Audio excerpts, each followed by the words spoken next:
ప్రభునందు ప్రియులారా, ప్రభు అయిన యేసునామం పేరట మీ అందరికీ వందనాలు. ప్రతి వారం ఇదే టయానికి అగాపే ఆధ్యాత్మిక సందేశాలు పేరట మీరు సందేశాలు వింటూ బలం పొందుతున్నారని నమ్ముతూ దేవుని నామానికి స్తోత్రాలు సమర్పిస్తున్నాను. ఈరోజు మన ప్రసంగం నిమిత్తం మూలవాక్యంగా లూకా సువార్త 1వ అధ్యాయం 76వ వచనం నుండి పైన 4వ లైన్ నుంచి చదువుతున్నాను. చూడండి.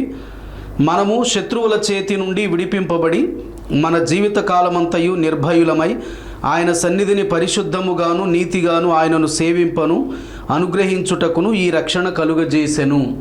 యేసు ప్రభు 2000 సంవత్సరాల క్రితం ఈ లోకానికి పుట్టటాన్ని ఈ రక్షణ దయచేసెను అనే మాట వాడబడింది. యేసుక్రీస్తు ప్రభు ఈ లోకానికి ఎందుకు పుట్టాడు అనంటే, మనము శత్రువుల చేతి నుంచి విడిపింపబడి మన జీవిత కాలమంతయు నిర్భయులమై ఆయన సన్నిధిని పరిశుద్ధంగాను నీతిగాను ఆయనను సేవింపను ఆయన ఈ రక్షణ అనుగ్రహించాడు అని. మనము జీవితకాలమంతయు నిర్భయులమై ఉండాలి అని. మనలో భయం బాగా బయలుదేరింది. ఆ భయాన్ని తొలగించి నిర్భయులంగా చెయ్యాలని ప్రభు అయిన యేసుక్రీస్తు 2000 సంవత్సరాల క్రితం ఈ లోకానికి వచ్చాడు ఆయన.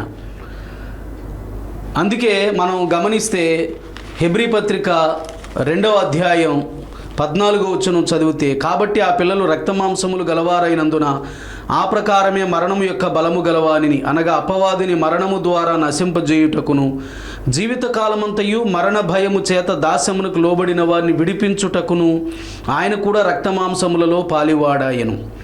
జీవితకాలమంతయు మరణ భయం చేత దాస్యమునకు లోబడిన వారిని విడిపించటానికి ఆయన రక్తమాంసాలలో పాలివాడయ్యాడు. మరణ భయం చేత. ఇక్కడ మనం మూలవాక్యంలో చదివాం, శత్రు భయం చేత. ఇలాంటి భయాలు మనుషుల్ని పట్టుకున్నాయి. అసలు భయము అనేది మనిషికి ఎందుకు వచ్చింది? ఆ భయం లేకుండా ఉండాలంటే ఏం చేయాలి? ఈ 2 విషయాలు ఈ ప్రసంగంలో మనం నేర్చుకుందాం. మనిషికి భయం రావటానికి గల కారణం ఏమిటి అనంటే, దానికి ఆదికాండం 3వ అధ్యాయం 6వ వచనం నుంచి 10వ వచనం వరకు చదువుకుందాం. చూడండి.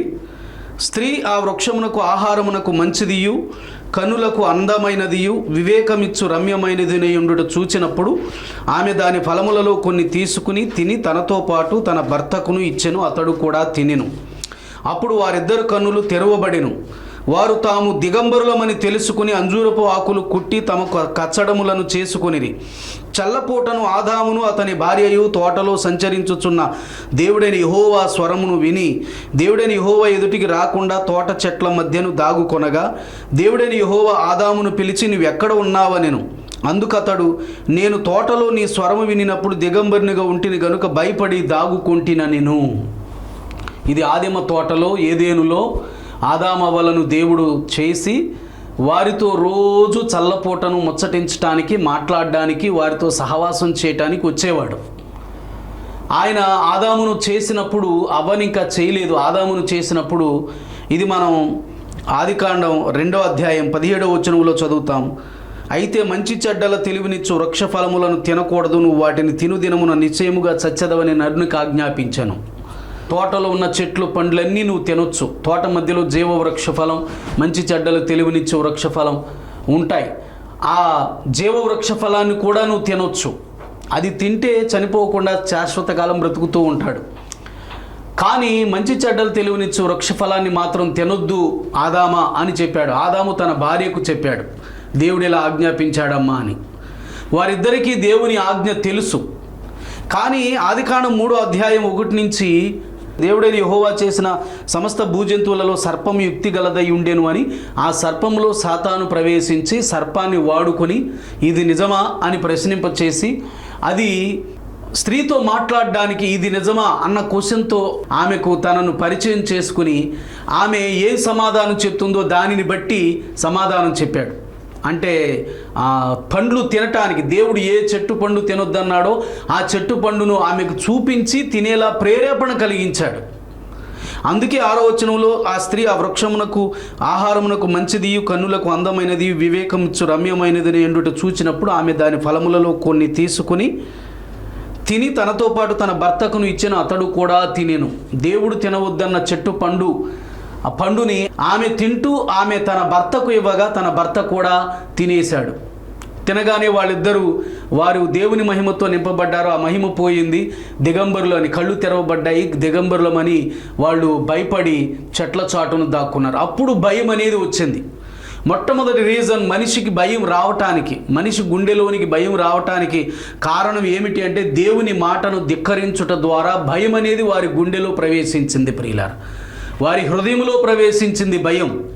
దేవుని మాటను ధిక్కరించుట ద్వారా దేవుడు ఏ చెట్టు పండును తినొద్దన్నాడో ఆ చెట్టు పండును ఆమె తిని, ఆమె తన భర్తకిచ్చి ఆమె అతనితో కూడా తినేలా చేసి, ఈ రీతిగా దేవుని మాటను ధిక్కరించుట ద్వారా వారు దేవుని సన్నిధిలో వాళ్ళు భయపడడానికి ఆస్కారం అయింది అని మనం దేవుని యొక్క వాక్యము నుంచి నేర్చుకుంటున్నాం. ద్వితీయోపదేశకాండం 28వ అధ్యాయం 66, 67 వచనాలు చదువుతున్నాను చూడండి. నీకు ఎల్లప్పుడూ ప్రాణభయము కలిగి ఉండును, నీవు రేయింబగళ్ళు భయపడుదువు, నీ ప్రాణము నీకు దక్కునను నమ్మకము నీకేమీ ఉండదు.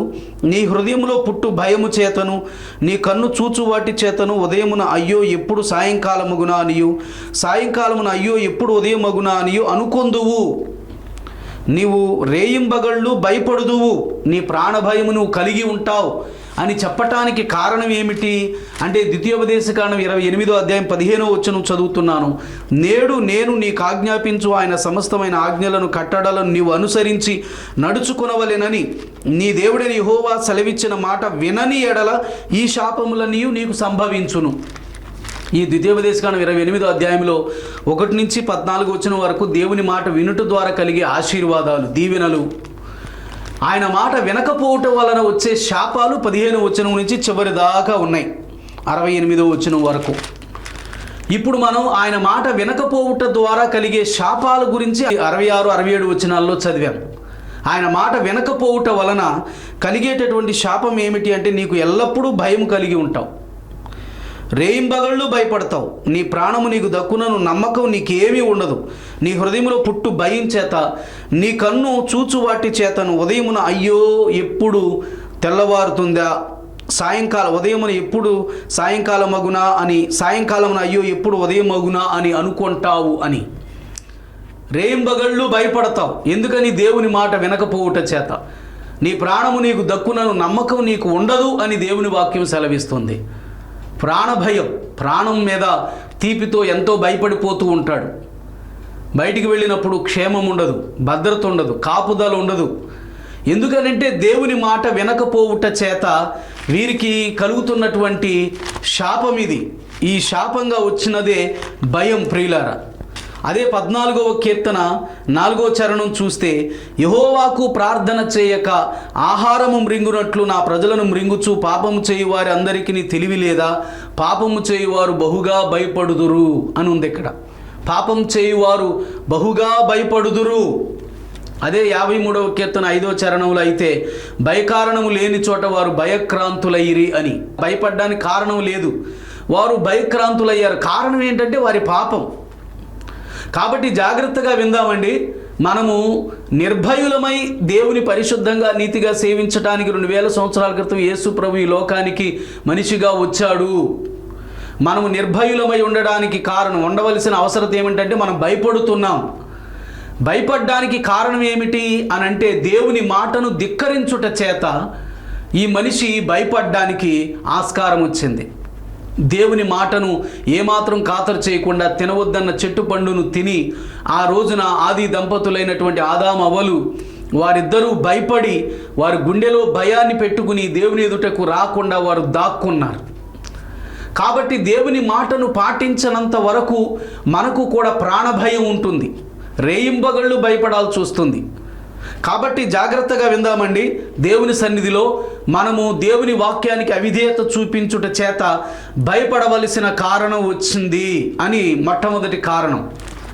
రెండవది మత్తయి సువార్త 14వ అధ్యాయం 30వ వచనాన్ని చదువుకుందామండి. గాలిని చూచి భయపడి మునిగిపోసాగి ప్రభువా నన్ను రక్షించుమని కేకలు వేసెను అని. ఇది యేసు ప్రభు ఆయన శిష్యులు నావ మీద సముద్రంలో, గలిలీ సముద్రంలో వెళుతున్నారు. ఆయన కూడా ఆయన నీటి మీద నడిచి వారితో పాటు వచ్చాడు. వాళ్ళు ధోనిలో వెళుతున్నారు, ఆయన నీటి మీద నడిచి వచ్చాడు. నీటి మీద నడిచి రావటం చేత భూతం భూతం అని కేకలేశారు. అప్పుడు ఆయన నేను భూతం కాదు మీ ప్రభువు నేనే అని అంటే, అప్పుడు ఈ పేతురు అంటాడు, ప్రభువా నీవే అయితే నీళ్ల మీద నడిచి నీ యొద్ద కూర్చుటకు నాకు సెలవిమ్ము అని అంటే యేసు రమ్మంటాడు, యేసు ప్రభు. అప్పుడు వెంటనే నీళ్ళల్లో అడుగు పెట్టేస్తాడు విశ్వాసంతో. అప్పుడు నీళ్ల మీద తేల్తాడు, బాగానే ఉంటుంది. కొంచెం దూరం పడవ నుంచి నడిచి వెళ్ళాడు. యేసు ప్రభు ఇంకొంచెం దూరం ఉన్నాడు. అటు యేసు ప్రభువుకి ఇటు ధోనికి మధ్యలో అతడు వచ్చినప్పుడు అప్పటి వరకు ప్రభు వైపు చూచి విశ్వాసంతో అడుగులు వేస్తూ నీటిపైన నడిచి వెళ్ళిపోయాడు. కానీ మధ్యలోకి వచ్చిన తర్వాత గాలిని చూచి భయపడి మునిగిపోసాగాడు. గాలిని చూచి, గాలి అనేది సాతానుకు సూచనగా మనం దేవుని యొక్క వాక్యములో చదువుతున్నాం ప్రియులారా. గాలి అనేది సాతానుకు సూచన. సాతానును చూచినప్పుడల్లా మనిషికి భయం కలుగుతుంది, తొందర కలుగుతుంది, కంగారు పుడుతుంది, దడ పుడుతుంది, వణుకు పుడుతుంది. ఎందుకంటే వాడు కాపాడేవాడు కాదు, రక్షించేవాడు కాదు, సహాయం చేసేవాడు కాదు, ధ్వంసం చేసేవాడు, దేవునికి వ్యతిరేకంగా నడిపించాలని ప్రేరేపణ కలిగించేవాడు. ఒకటి గాలి సాతానుకు సూచన అయితే, రెండవది సామెతల గ్రంథం 1వ అధ్యాయము 26, 27 వచనాలు చదువుకుందాం. కాబట్టి మీకు అపాయము కలుగునప్పుడు నేను నవ్వెదను, మీకు భయము వచ్చునప్పుడు నేను అపహాస్యం చేసేదను. భయము మీ మీదికి తుఫాను వలె వచ్చునప్పుడు, సుడిగాలి వచ్చునట్లు మీకు అపాయం కలుగునప్పుడు అని ఉంది. చూడండి, భయము తుఫానుతోనూ సుడిగాలి అపాయముతోనూ పోల్చబడింది ఇక్కడ. అక్కడ అతడు గాలిని చూచి భయపడ్డాడనుంది కదా. ఆ గాలి అపాయాలకు, భయాలకు సూచన, సమస్యలకు, అపాయాలకు, సమస్యలకు సూచన. మనము సాతానును చూసినప్పుడు భయపడతాము. రెండవది సమస్యలను చూచినప్పుడు, అపాయాలు చూచినప్పుడు కూడా భయపడతాం. అపాయం రాబోతుంది, అపాయం వచ్చేసింది, అప్పుడు ఏమవుతుంది? భయం కలుగుతుంది. సమస్యలు రాబోతున్నాయని అన్నప్పుడు, విన్నప్పుడు మనం భయపడిపోతాం. ఏ సమస్య వస్తుందో, ఎన్ని సమస్యలు వస్తాయో, ఏ సమస్య వచ్చి పడుతుందో, ఏ సమస్యకు మనం ఏమైపోతామో అన్న భయం మనిషి గుండెల్లో కలుగుతుంది ప్రియులారా. కాబట్టి గాలిని చూచి భయపడి మునిగిపోసాగడం అంటే సాతానును చూచి, భయాలను చూచి, సమస్యలను చూచి, అపాయాలను చూచి మనిషి భయపడుతున్నాడు. అపాయాలకు, సమస్యలకు మనిషి ఖచ్చితంగా భయపడి తీరతాడు. కాబట్టి ఈ కారణాల చేత మనిషి భయానికి గురవుతున్నాడు అని. కాబట్టి మనము సమస్యల వైపు చూడకూడదు. సమస్య ఎంత పెద్దదైనా సరే మనం సమస్యల వైపు చూడకూడదు. సమూయేలు మొదటి గ్రంథం 17వ అధ్యాయంలో గొలియాతు 6 మూరల జానుడు, 9.5 అడుగుల మనిషి, అంత ఇత్తరిని చూచి ఇశ్రాయేలు ప్రజలందరూ అతనితో యుద్ధం ఆడడానికి ఎవరు కూడా రాలేక పారిపోతుంటే, ఆ ఎత్తును లక్ష్య పెట్టకుండా దేవుని మీద నమ్మకంతో దావీదు అంటాడు, సున్నతి లేని ఈ ఫిలిస్తీయుడు ఏ పాటివాడు? జీవము గల దేవుని సైన్యములని ఇశ్రాయేలీలను తిరస్కరించడానికి సున్నతి లేని ఈ ఫిలిస్తీయుడు ఏ పాటివాడు అని అంటాడు. అతని ఎత్తును లక్ష్య పెట్టలేదు, ఆకాశమందున్న దేవుని లక్ష్య పెట్టాడు దావీదు. అందుకే అతను ఎత్తరి అయిన గొలియాతును చూడగానే భయపడి పారిపోలేదు ప్రజలందరిలాగా. గొలియాతు లాంటి సమస్యలు మనకు వస్తాయి, పర్వతములాగా అడ్డుగా ఉండే సమస్యలు మనకు వస్తాయి. వాటిని చూస్తే మనకు భయం పుడుతుంది. వాటిని చూడకూడదు, వాటిని లెక్క పెట్టకూడదు, వాటిని లక్ష్య పెట్టకూడదు, వాటిని పట్టించుకోకూడదు ప్రియులారా. కాబట్టి గాలిని చూచి భయపడి మునిగిపోసాగాడు పేతురు అని అనగానే దాని అర్థం ఏమిటి అంటే, సాతానును చూచి భయపడిపోతున్నారు, సమస్యలను చూచి, అపాయాలను చూచి భయపడిపోతున్నారు. ఇది రెండవ కారణం. ఒకటి, దేవుని మాటను ధిక్కరించుట చేత భయం అనేది గుండెలో కలిగింది. రెండవది, అపాయాలను, సమస్యలను చూచి, సాతానును చూచి భయపడిపోతున్నారు. మూడవది, మార్కు సువార్త 4వ అధ్యాయం 39-40 వచనాలు చదువుతున్నాను చూడండి. 39-40 వచనాలు. అందుకు ఆయన లేచి గాలిని గద్దించి నిశ్శబ్దమై ఊరకుండుమని సముద్రముతో చెప్పగా గాలి అణిగి మిక్కిలి నిమ్మణమాయెను. అప్పుడు ఆయన, మీరెందుకు భయపడుతున్నారు? మీరింకనూ నమ్మిక లేక ఉన్నారా అని వారితో చెప్పెను. మీరెందుకు భయపడుతున్నారు, ఇంకనూ నమ్మిక లేక ఉన్నారా అని అంటే, విశ్వాసం లేకపోవటం చేత భయం అనేది కలుగుతుంది అనేది ఇక్కడ అర్థమవుతుంది. వారు దోణి మీద వెళుతున్నారు. అప్పుడు ఆయన వారితో పాటే ఈయన కూడా దోణిలో వెళుతున్నాడు. పెద్ద తుఫాను రేగి ఆయన ఉన్న దోణి మీద అలలు కొట్టినందున నిండిపోతుంది దోణి. ఆయన దోణి అమరమున తలగడ మీద తలవాల్చుకుని, అమరము, అనివి అని 2 భాగాలు ఉంటాయి. ముందు భాగం అనివి, వెనక భాగం అమరం. పడవ ఎప్పుడు కూడా వెనక భాగమే మునిగిపోతుంది. అమరం అంటారు. అమరమున ఏది పడవ మునిగిపోతే ముందుగా ఏ భాగం మునుగుతుందో ఆ భాగం మీద ఆయన పడుకున్నాడు. పడుకుని వీరిని పరిశీలిస్తున్నాడు. ఆయన నిద్రపోయాడు. ఈ తుఫాను ఎంతకీ తగ్గకపోయేటప్పటికీ వీళ్ళు అంటారు, బోధకుడా మేము నశించిపోతున్నాం, నీకు చింత లేదా అని అడగగా అందుకు ఆయన గాలిని గద్దించి నిశ్శబ్దమై ఊరకుండమని సముద్రంతో చెప్పగా గాలి సముద్రం అణిగిపోయాయి. అప్పుడు వాళ్ళతో అంటాడు, మీరు ఇంకా భయపడుతున్నారు, మీకు నమ్మిక లేదా, నమ్మిక ఉంచలేదా అని అంటున్నాడు దేవుడు. కాబట్టి జాగ్రత్తగా ఉండండి. నమ్మిక లేక ఉన్నారా? ఏమాత్రం విశ్వాసం లేదా? దేవుని కార్యం పట్ల విశ్వాసం లేదా? దేవుని శక్తి పట్ల విశ్వాసం లేదా? దేవుని అద్భుతాల పట్ల విశ్వాసం లేదా? ఎందుకు భయపడుతున్నారు అని అంటున్నాడు. ఇదే మార్కు సువార్త 5వ అధ్యాయం 36వ వచనంలో యేసు వారు చెప్పిన మాట లక్ష్య పెట్టక భయపడకము, నమ్మిక మాత్రం ఉంచుమని సమాజ మందిరపు అధికారితో చెప్పి, ఈ సమాజ మందిరపు అధికారి యాయీర్ అనే అతను తన కుమార్తె 12 సంవత్సరాల వయసున్న ఆవిడ చనిపోబోతుండగా బ్రతికించమని యేసుప్రభును బ్రతిమలాడడానికి వచ్చాడు. యేసుప్రభు వాళ్ళ ఇంటికి వస్తున్నాడు. వాళ్ళ ఇంటి దగ్గరకు రాగానే కొంతమంది వచ్చి అధికారితో, మీ కుమార్తె చచ్చిపోయింది, బోధకుడిని బాధ పెట్టకు, ఇబ్బంది పెట్టకు అని అంటారు. ఆ మాట విన్న యేసుప్రభు చెప్తాడు, నువ్వు భయపడొద్దు, చచ్చిపోయింది కదా అని, నమ్మిక మాత్రం ఉంచు అని. నమ్మకం ఉన్న చోట భయం ఉండదు, భయం ఉన్న చోట నమ్మకం ఉండదు ప్రియులారా. అందుకే నమ్మకం దేవుని మీద లేకపోవటం చేత ఆ సమస్యలను చూచి, ఆ గాలిని చూచి, ఆ అపాయాలను చూచి, ఆ వేదనలను చూచి, ఆ కష్టాలను చూచి, ఆ శ్రమలను చూచి చాలా చాలా భయం వేస్తుంది. కాబట్టి మూడవ కారణం ఏమిటి అంటే దేవుని యందు విశ్వాసం లేకపోవటమే భయపడ్డానికి కారణం. 3 కారణాలు తెలుసుకున్నాం ఇప్పటికీ. 1, దేవుని వాక్యమును ధిక్కరించుట ద్వారా మానవునిలో భయం ప్రవేశించింది. 2వది, సాతానును, సమస్యలను, అపాయాలను చూచినప్పుడు భయం కలుగుతుంది. 3వది, దేవుని యందు నమ్మిక లేకపోవటం చేత భయం కలుగుతుంది. ఈ కారణాల చేత ఏ భయం అయితే వచ్చిందో ఇప్పుడు ఆ భయాన్ని తొలగించి నిర్భయులుగా దేవుని పరిశుద్ధంగా నీతిగా సేవించటానికి దేవుడు ఈ లోకానికి దిగి వచ్చాడని మూలవాక్యములో చదివాం ప్రియులారా. నిర్భయులుగా చేయటానికి, ఈ భయమును తొలగించటానికి. ఎప్పుడు ఈ భయం మనలో తొలగిపోతుంది? ఎప్పుడు ఈ భయం మనలో తొలగిపోతుందని దేవుని వాక్యం సెలవిస్తుంది. దానికి 3 కారణాలు చదువుదాం చూడండి. 56వ కీర్తన 4వ చరణాన్ని చదువుతున్నాను. ఇప్పటి వరకు భయపడడానికి గల కారణాలు 3 తెలుసుకున్నాం. ఇప్పుడు పోవటానికి, భయం లేకుండా ఉండటానికి గల 3 కారణాలు గూర్చి నేర్చుకుందాం. కీర్తన భాగం 56వ కీర్తన 4వ చరణం. దేవుని బట్టి నేను ఆయన వాక్యమును కీర్తించెదను, దేవుని యందు నమ్మిక ఉంచి ఉన్నాను గనుక నేను భయపడను, శరీరధారులు నన్నేమి చేయగలరు అని అంటున్నాడు. భయం లేకుండా ఉండటానికి గల కారణం దేవుని యందు విశ్వాసం ఉంచుట. ఇప్పుడే చివరి భాగం చదివాం. చివరి పాయింట్ 3వది, విశ్వాసం లేకపోవట చేత భయపడుతున్నారు అని. అదే విశ్వాసం కలిగి ఉంటే భయం అనేది ఉండదు. దేవుని యందు విశ్వాసం అనేది ఉండి తీరాలి ప్రియులారా.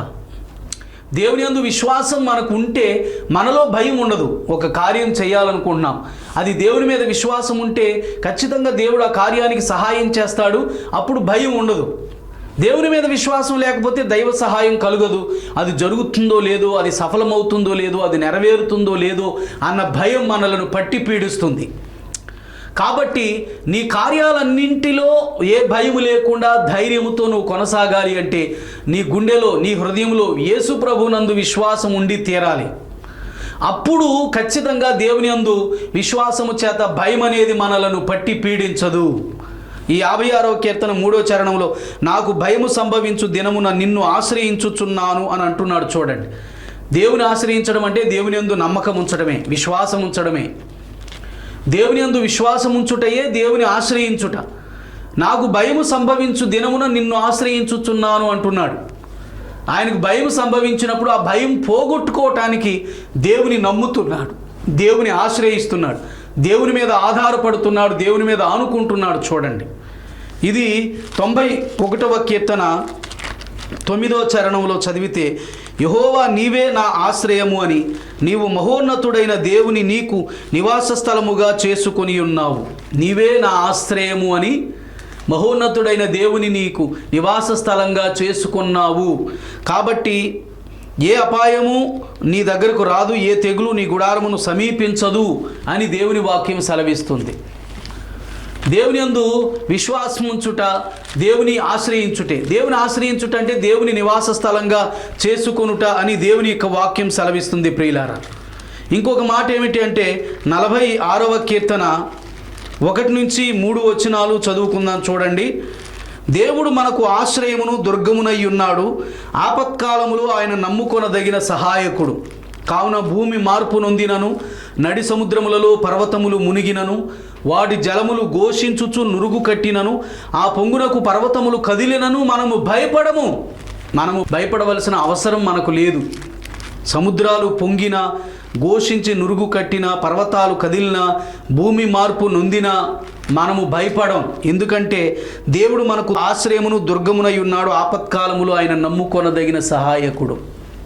అందుకే నాకు భయం సంభవించిన దినమును నిన్ను ఆశ్రయిస్తున్నానని 56వ కీర్తన 3వ చరణంలో దావీదు భక్తుడు పాడుతున్నాడు ప్రియులారా. కాబట్టి జాగ్రత్తగా విందాం. మనము దేవుని నమ్ముట, దేవుని ఆశ్రయించుట అనేది చాలా ముఖ్యం. దేవుని నమ్ముట, దేవుని ఆశ్రయించుట అనేది చాలా ముఖ్యం. మనం అలా చేయుట చేత దేనికి భయపడని అవసరం లేదు. ఈ దేవుని నమ్ముట అనే దాని గురించి ధ్యానం చేస్తున్నప్పుడు సమూయేలు మొదటి గ్రంథం 17వ అధ్యాయం 17వ వచనంలో యెషయి తన కుమారుడైన దావీదును పిలిచి, నీ సహోదరుల కొరకు వేయించిన ఈ గోధుమలలో ఒక తుమ్మెడను, ఈ 10 రొట్టెలు తీసుకుని దండులోనున్న నీ సహోదరుల ఎదుగు త్వరగా పొమ్ము, మరియు ఈ 10 జున్ను గడ్డలు తీసుకుని పోయి వారి సహస్రాధిపతికిమ్ము. నీ సహోదరులు క్షేమముగా ఉన్నారో లేదో సంగతి తెలుసుకుని వారి యొద్ద నుండి ఆనవాలు ఒకటి తీసుకుని రమ్మని చెప్పి పంపివేశాను. దావీదు యెషయికి 8వ కుమారుడు. 8 మంది కుమారులు యెషయికి. చిన్నవాడు దావీదు. తాను తన తండ్రి గొర్రెల మందను కాపలా కాస్తున్నాడు. పెద్ద కుమారులు 3 యుద్ధానికి వెళ్ళారు. ఇశ్రాయేలీయులకు ఫిలిస్తీన్లకు యుద్ధం జరగబోతుంది. ఆ యుద్ధంలో సైనికులుగా పెద్ద కుమారులు 3 వెళ్ళారు. యెషయి దావీదుతో, మీ అన్నల సమాచారం, క్షేమ సమాచారం తెలుసుకురావటానికి నువ్వు వెళ్ళమని వేయించిన గోధుమలు, తర్వాత జున్నుగడ్డలు ఇలాంటివి కొన్ని ఇచ్చి పంపించాడు. పంపించి మీ సహోదరుల యోగక్షేమాలు నువ్వు కనుక్కురా, వచ్చేటప్పుడు ఆనవాలు ఒకటి తీసుకురా అని అంటాడు. యుద్ధానికి బయలుదేరి వెళ్తాడు. అక్కడ యుద్ధ భూమిలో ఏం జరుగుతుంది? 6 ముళ్ళ జానడి ఎత్తుగల గుల్యాతు అనేవాడు 40 దినాల పాటు ఉదయమున సాయంత్రమున ఇశ్రాయేలు ప్రజల దగ్గరకు వచ్చి సవాలు విసురుతున్నాడు. మీరందరూ వచ్చి, మేమందరం వచ్చి ఒకరినొకరు చంపుకుని 1000 మంది 1,00,000 మంది చనిపోవడం దేనికి? మీలో ఒకరిని మీ తరపున నిలబెట్టుకోండి, వాడు వచ్చి నాతో పోట్లాడాలి. వాడు నన్ను చంపితే మేమందరం మీకు దాసులం అవుతాం, నేను వాడిని చంపితే మీరందరూ మాకు దాసులు అవ్వాలి అని 40 రోజులు ప్రగల్భాలు పలుకుతున్నాడు. దావీదు ఒక రోజు వచ్చేటప్పటికి అతడు పలికిన మాట వినబడింది. వినబడినప్పుడు మొత్తానికి అప్పుడు రాజుగారు ఒక ప్రకటన చేయించాడు. ఏమని అంటే, ఎవరైనా ఈ మనిషితో పోట్లాడి అతనిని ఓడిస్తే గనక రాజుగారు రాజ్యమునిస్తాడు, తన కూతుర్ని ఇచ్చి పెళ్లి చేస్తాడు అని. అప్పుడు ఈ వ్యక్తిని చంపితే రాజుగారు కానుకేంటో అని ఇతడు కొంతమంది ప్రజలను అడిగి తెలుసుకుంటాడు. వాళ్ళు అట్లు ఇట్లు అని చెప్పారు, అది సంగతి ఇది సంగతి అని. ఈ వ్యక్తి వేరే వారిని అడుగుతున్నాడన్న విషయం తన పెద్ద అన్నయ్యకి తెలిసి, ఆ పెద్ద అన్నయ్య దావీదుతో మాట్లాడుతూ అంటాడు, నువ్వు ఇక్కడికి ఎందుకు వచ్చితివి? అరణ్యములో నా చిన్న గొర్రె మందని ఎవరి వశం చేశావు? నీ గర్వం, నీ హృదయ చెడుతనం నేను ఎరుగుదును. యుద్ధం చూచుటకే కదా నువ్వు వచ్చావు, నోరు మూసుకుని కూర్చో, ప్రగల్భాలేం పలకకు అని అతనిని గద్దిస్తాడు. సరే, అతన్ని అక్కడి నుంచి వెళ్ళిపోయి అవతల మరలా అదే ప్రశ్న, రాజుగారు ఏం బహుమతి ఇస్తాడు అని. రాజుగారు ఇచ్చే బహుమతి విని అప్పుడు రాజుగారి దగ్గరికి అతన్ని తీసుకొస్తారు. రాజా, ఇదిగో ఇతను పోట్లాడతాడంట. రాజుగారు అంటాడు, నువ్వు బాలుడివి, అతడు యుద్ధ అభ్యాసం కలిగిన వాడు, నువ్వు చాలా చిన్నోడివి, నీ వల్ల కాదు అని అంటే, అప్పుడు రాజుగారితో ఈ వ్యక్తి మాట్లాడుతున్న మాట ఏమిటి అంటే, మీ దాసునైన నేను నా తండ్రి యొక్క గొర్రెలను కాయిచుండా సింహమును ఎలుగుబంటిను వచ్చి మందలో నుండి ఒక పిల్లను ఎత్తుకొని పోవచ్చుండగా నేను దానిని తరిమి చంపి దాని నోట నుండి ఆ గొర్రెను విడిపించి తిని, అది నా మీదికి రాగా దాని గడ్డం పట్టుకుని దాన్ని కొట్టి చంపి తిని, మీ దాసునైన నేను ఆ సింహమును ఎలుగుబంటిని చంపి తినే జీవము గల దేవుని సైన్యములను తిరస్కరించిన ఈ సున్నతి లేని ఫిలిస్తీయుడు వాటిలో ఒకని వలె అగుననియు, సింహం యొక్క బలము నుండి ఎలుగుబంటి యొక్క బలము నుండి నన్ను రక్షించిన యెహోవా ఈ ఫిలిస్తీని చేతుల నుండి కూడా నన్ను విడిపించునని చెప్పి ఇలాగూ సౌలుతో దేవుని మీద విశ్వాసం గూర్చి మాట్లాడతాడు. ఆ సింహము నుండి ఎలుగుబంటి నుంచి తప్పించిన దేవుడే ఇదిగో ఈ ఫిలిస్తీని చేతి నుంచి విడిపిస్తాడు అని చెప్పి దేవుని మీద నమ్మకాన్ని ప్రకటిస్తాడు. మొత్తానికి అతడు యుద్ధ వస్త్రం ధరించుకుంటే యుద్ధ వస్త్రంతో బయలుదేరి వెళ్ళలేక మామూలు వస్త్రాలతోనే ఒడిశల లోయలో 5 రాళ్ళు ఏరుకుని సంచిలో చెక్కములో పెట్టుకుని ఫిలిస్తీనికి ఎదురుగా వెళ్ళి చెక్కములో ఒక రాయి పెట్టి గిరగిరా తిప్పి ఒడిశలతో తన నుదుటి మీద కొట్టి అతన్ని పడవేసి అతనిని నరికి చంపేస్తాడు ప్రియులారా. అంత గొలియాతు మీద యుద్ధం చేయడానికి కారణం ఏంటంటే దేవుని మీద ఉన్న విశ్వాసం. సింహము నోట నుండి ఎలుగుబంటి బలము నుండి కాపాడిన దేవుడు ఈ ఫిలిస్తీని చేతి నుండి నన్ను కాపాడుతాడు అన్న దేవుని మీద విశ్వాసం చేత గొలియాతుకి భయపడలేదు. దేవుని యందు విశ్వాసం ఉంచుట చేత దేవుని నమ్మితే భయం పోతుంది, భయం ఉండదని ఇంతవరకు మనం ధ్యానం చేశాం. అతనికి దేవుని మీద ఉన్న నమ్మకమే గొలియాతును చూచి అంటే భయపడకుండా ఉండేలా చేసింది ప్రియులారా. రెండవ కారణం, భయపడకపోవడానికి కారణం ఏమిటి అంటే 34వ కీర్తన 4వ చరణం చూద్దాం. నేను యెహోవా యొద్ద విచారణ చేయగా ఆయన నాకు ఉత్తరం ఇచ్చెను, నాకు కలిగిన భయములన్నింటిలో నుండి ఆయన నన్ను తప్పించెను. నేను యెహోవా యొద్ద విచారణ చేయగా అంటే ప్రార్థన చేయగా, దేవుని అడగగా ఆయన నాకు కలిగిన భయములన్నింటిలో నుండి నన్ను తప్పించెను అని. మనం భయం లేకుండా బ్రతకాలి అంటే దేవునికి మొర్ర పెట్టుకోవటం రెండవ అవసరం. మొదటిది దేవుని నమ్మటం, దేవుని మీద విశ్వాసం ఉంచటం. రెండవది దేవునికి ప్రార్థన చేయటం. మన సమస్య వచ్చినప్పుడు, మనకు ఆపదలు వచ్చినప్పుడు, అపాయాలు వచ్చినప్పుడు, కంగారులు తొందరలు వస్తున్నప్పుడు, భయం కలుగుతున్నప్పుడు దేవుని సన్నిధిలో మోకరించి మనము ప్రార్థన చేసుకుంటే ఆ భయం అనేది మొత్తం పోతుంది ప్రియులారా. భయం అనేది పటాపంచలైపోతుంది. ఆ భయం కలగడానికి గల కారణాలను దేవుడు తొలగించేస్తాడు. శత్రు భయమా, మరణ భయమా, ఇంకా ఏ భయమైనా దేవుడు వాటిని తొలగించేస్తాడు, వాటన్నింటినీ దూరపరుస్తాడు. భయం అనేది లేకుండా దేవుడు చేస్తాడు. ఆయనకు మనం మొర్ర పెడితే అడుగు ప్రతివాడు పొందుకుంటాడని ఆయన సెలవిచ్చాడు, వాగ్దానం చేశాడు. కాబట్టి మనం దేవుని సన్నిధిలో మొర్ర పెట్టుకొనుట చేత మన భయాలన్నింటిలో నుండి తప్పించుకోవచ్చు. మన భయం పటాపంచలై ధైర్యంతో ముందుకు కొనసాగటానికి ప్రార్థన దోహదపడుతుంది అని దేవుని వాక్యం సెలవిస్తుంది ప్రియులారా. కాబట్టి రెండవ కారణం, ఒకటి దేవుని యందు విశ్వాసం ఉంచితే భయం అనేది ఉండదు. రెండవది ప్రార్థన చేస్తే భయం అనేది ఉండదు. మూడవ కీర్తన 5-6 చరణాలు చదువుతున్నాను చూడండి. యెహోవా నాకు ఆధారం, కావున నేను పండుకొని నిద్రపోయి మేలుకొందును. 10,000 మంది దండెత్తి నా మీదకి వచ్చి మోహరించినను నేను భయపడను. యెహోవా నాకు ఆధారం. ఆ దేవుని ఆధారంగా కలిగి ఉండినంత కాలం మనం ఎవరికీ దేనికి భయపడనవసరం లేదు. చూడండి, 10,000 మంది దండెత్తి నా మీదకి వచ్చి మోహరించినను నేను భయపడను, ఎందుకంటే దేవుడే నా ఆధారం అని భక్తుడు చెబుతున్నాడు. చూడండి, దేవుని ఆధారంగా కలిగి, ఎవరికి ఆయన ఆధారం? ఆయనను నమ్మిన వారికే, ఆయనకు ప్రార్థించిన వారికే, ఆయనను ఆశ్రయించిన వారికే, ఆయన మీద ఆధారపడిన వారికే ఆయన ఆధారంగా ఉంటాడు. కాబట్టి దేవుని ఆధారంగా కలిగి ఉండినంత కాలం 10,000 మంది దండెత్తి మోహరించి మీదకి వస్తున్నప్పటికీ కూడా ఆ ఒక్కడు భయపడని అవసరం లేదు అని దేవుని వాక్యం సెలవిస్తుంది ప్రియులారా. కాబట్టి జాగ్రత్తగా విందాం. మనము దేవుని ఆధారంగా కలిగి ఉందాం. మనకు ఆధారం ఎవరు? డబ్బు, లేకపోతే విద్య, జ్ఞానం, మన శరీర బలం, మన బంధుమిత్రాదులు అంగుబలం, ఇది మాత్రమే కాదు. ఇది మాత్రం భయమును తొలగించదు. దేవుని ఆధారంగా చేసుకుంటే అప్పుడు దేవుని ఆధారం అనేది భయపడకుండా చేస్తుంది ప్రియులారా. కాబట్టి 3 కారణాలు మనము భయపడకుండుటకు. ఒకటి, దేవుని యందు విశ్వాసం ఉంచితే మనం భయపడము. రెండవది, దేవునికి ప్రార్థన చేసుకుంటూ ఉంటే మనము భయపడము. 3, దేవుని ఆధారంగా కలిగి ఉంటే మనము భయపడనవసరం లేదు. అందుకే ఈ రీతిగా దేవుని యందు విశ్వాసం ఉంచి ప్రార్థన చేసి ఆయనను ఆధారంగా కలిగి ఉండి నిర్భయులమై పరిశుద్ధంగా నీతిగా ఆయనను సేవించడానికి అనుగ్రహించటానికే యేసు ప్రభు 2000 సంవత్సరాల క్రితం ఈ లోకానికి మనిషిగా పుట్టాడు అని దేవుని వాక్యం సెలవిస్తుంది ప్రియులారా. కాబట్టి ఈ మాటలు వింటున్న మీరందరూ కూడా నిజంగానే ఎందుకు భయం కలిగింది అంటే దేవుని మాట ధిక్కరించుట చేత, తర్వాత అపాయాలను, సమస్యలను, సాతానును చూచుట చేత, నమ్మిక లేకపోవటం చేత భయాలు మన మీదకు వస్తున్నాయి. భయం మనకు వస్తుంది.